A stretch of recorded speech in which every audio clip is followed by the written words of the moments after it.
Let me walk you through the process of how we can use Specula to detect and recognize faces in pre-recorded videos. So as you can see, I'm already logged in as an admin user, therefore I have admin privileges to add users into the system, add faces into the system, and also I have the privilege of editing the details of the user, like the name and the blacklisted status. And also I can delete faces from the system. So we'll just go start detecting faces in a video without any records in the database, just to see how the system can detect unknown faces. So I'm just going to use this video. As you can see, you can just drag and drop a video, or you can choose a video from the drop zone.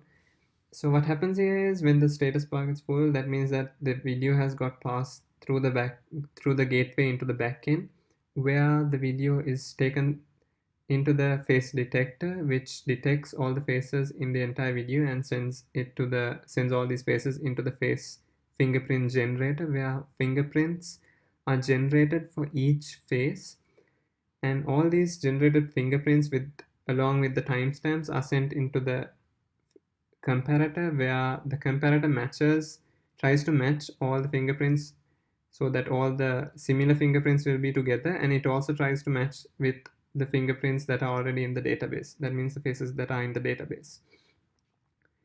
So if there are faces that have been detected, it will send them to the front end. If not, it will save them as unknown and send them into the front end like this.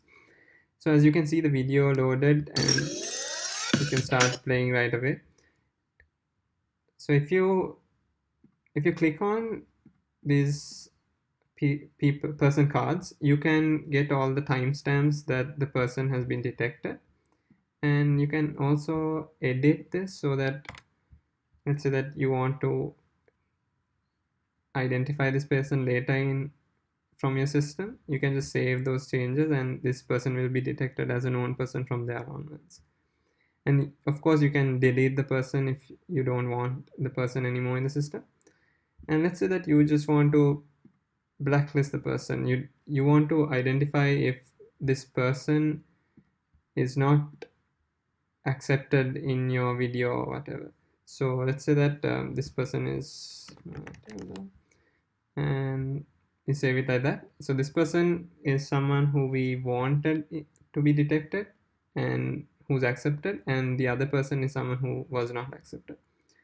So as you can see, you can delete people here as well. Let's go back into the admin dashboard and see how the faces have been saved. So as you can see, the person who I changed the name has been saved like that. The person who was deleted wasn't saved at all, and the unknown person was also saved, so that if you want to add the person into the system later, you can do so from the admin dashboard.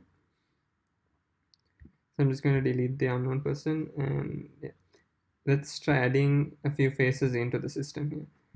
So I can just drag and drop this person and it'll just get added into the system. So let me go back into the admin panel and show you that the person's name has been taken as Johnson, which is the same name as the name of the file. And if you want, you can edit that and change it as well. So we've made this in a way that either files or folders can be added into the system. So let's say that you have a bunch of faces in a folder that you want to detect. So you want to detect all the people in this folder. You just drag and drop the folder here and it'll just add all the faces that are detected in these photos. As you can see, this photo didn't get accepted because there were no faces found in that image. So if I go back into the admin panel, you can see here that all the new people have been added, and I'm going to edit this person's name just so that it's easier for me to identify. And let's try uploading a new video here.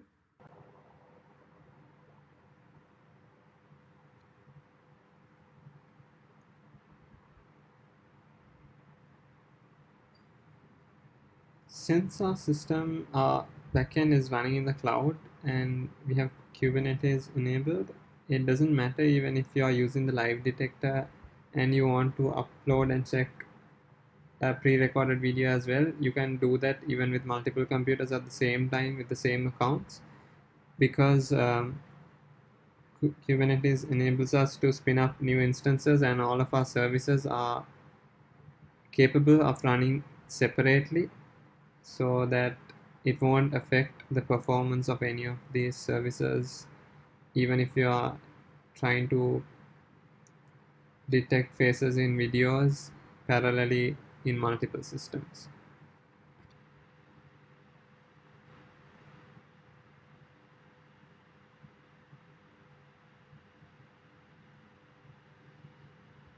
As you can see, this person has been detected twice. So over here and here. And this person has been detected over here like this. So those are two different people, and we actually saved this person before. That's why he has been detected here. So let's say that like this gives you the ability to check the place where the person has been detected in the video.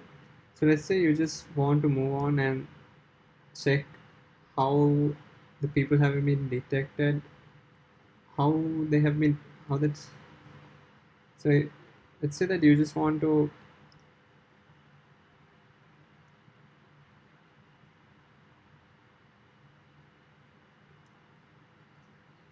So we also have this extended filtering functionality where you can give the time gap sensitivity to any amount of seconds you want. So let's say that if a person was detected at the first second and the fifth second, and you want to consider him to be captured from the first to the fifth second, so that means 5 seconds, you can enter that over here. So if you don't give any input, it will just take it as one. And if you want to, then you can take the total time as, let's say, 3 seconds, and even you can have that playing in the background, and still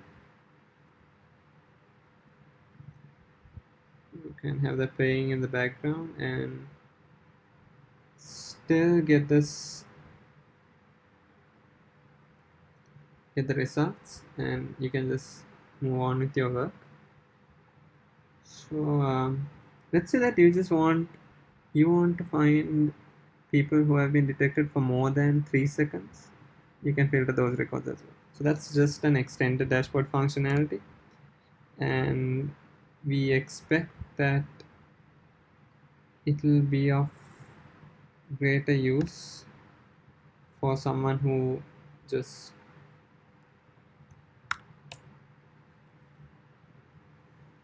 who just wants an overview of what's been going on in the whole video. So let's say that you want like a shop, or let's say that you want a shop or a library or whatever service that you're giving to some people, and you want to know the restricted time, have people be in a place in a restricted time. You can make sure that they've done that from this, and of course you can build them something depending on what you want. The live detection feature in Speculo shows our users how exactly our system works, because Speculo is capable of detecting faces up to 60 degrees from the line of sight, and we can see how exactly that works if we start the live demonstration. So right now you can see my face. Yeah, there we go. So we do have to consider the internet latency because our system is hosted in the cloud, and right now you can see that it detects me as an unknown face. So to fix that, we'll go into the admin panel, and over here we can see 4 faces that have been detected. If we change them to my name,